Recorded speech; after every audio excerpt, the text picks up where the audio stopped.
Hi guys, কেমন আছেন সবাই? আজকে আমি আপনাদের সাথে শেয়ার করব এটা কার্ড তৈরি করে দেখাবো। তো সেটা হচ্ছে বাচ্চাদেরকে উপলক্ষ করেই আজকের এই কার্ডটা তৈরি করব। তো আহ, আমি প্রথমত একটা হোয়াইট পেপার নিয়ে নিলাম। এটার মধ্যে আমি একটা হাতের চাপ নিয়ে একটা শেপ অনুযায়ী কলম দিয়ে এঁকে নিব। সাইন পেন অথবা কলম যে কোনো একটা হলেই হবে। তো আমার আঁকা হয়ে গেলে পেজটাকে আমি দুইটা ভাগ করে নিব, অর্থাৎ মাঝখানে কাটবো না, এটাকে ভাঁজ করে নিব এবং মাঝ অবস্থানে রেখে আমি যেভাবে দেখাচ্ছি ঠিক আপনারাও এইভাবে কেটে নেবেন। দেন কেটে নেওয়ার পর দেখতে পাচ্ছেন আমি কিভাবে কেটে নিয়েছি। তো এখন আমি নিয়ে নেব রেড কালারের পেজ। এটা হচ্ছে A4 সাইজের পেজ। এটাকে সমান দুই ভাঁজে ভাঁজ করে নিব।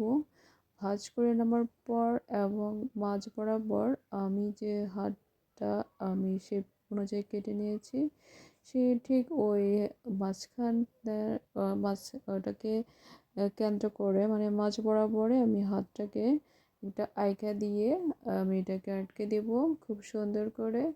অ্যান্ড আটকানোর পর মাঝখানে একটা খালি স্পেস আছে, ছোট্ট একটা স্পেস। তো সেখানে আমি একটু অন্য কিছু দিয়ে আমি এই জায়গাটাকে একটু আকর্ষণ করব। হতে পারে একটু চাকচিক্য টাইপের জড়িয়েও দিতে পারেন আপনারা। তো আমার কাছে কিছু কালো পুঁতির মতো কিছু জিনিস ছিল, যেগুলো নাকি আমরা অন্যান্য জিনিসগুলোতে আমরা ব্যবহার করি। তো সেরকম একটা কিছু আমি এখানে দিয়ে দিলাম।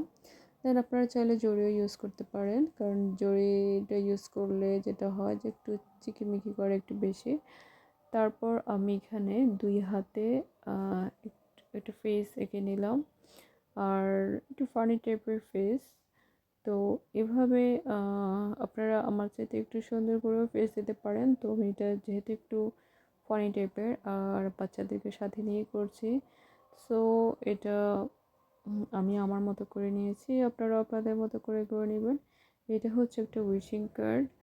কার্ড তৈরি করা হয়ে গেলে আমি এখন এটার উপরে আমি আমার মতো করে লিখে নিলাম। আপনারা আপনাদের মতো করে লিখে নেবেন অবশ্যই। আর এই কাজগুলোর মাধ্যমে আসলে বাচ্চারা প্রকাশ করে তারা তাদের মনের ভাবগুলো।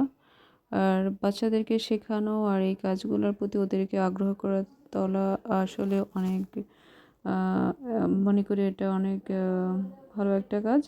তো ওরা অবসর সময়গুলোতে পেলে ওরা এর চাইতেও আরও ভালো ভালো কিছু ট্রাই করতে পারবে, ওদের আইডিয়াগুলো এভাবে শেয়ার করতে পারবে। সো ভিডিওটি আমার এই পর্যন্ত। সবাই ভালো থাকবেন। আল্লাহ হাফেজ।